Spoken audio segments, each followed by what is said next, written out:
how to see all the posts you have liked on Facebook. Hi guys, in this video I will show you how to find your likes history on Facebook.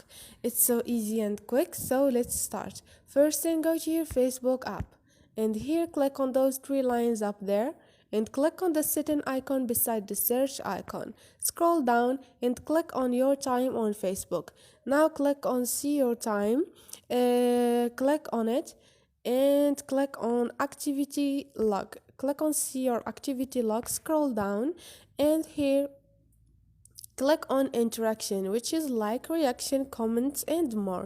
Click on manage interaction and they're gonna give you your likes history, comments history and your interaction. I have nothing here because it's a new Facebook and I have nothing in this Facebook. Hope this video was helpful to you. If you liked this video, don't forget to subscribe and like.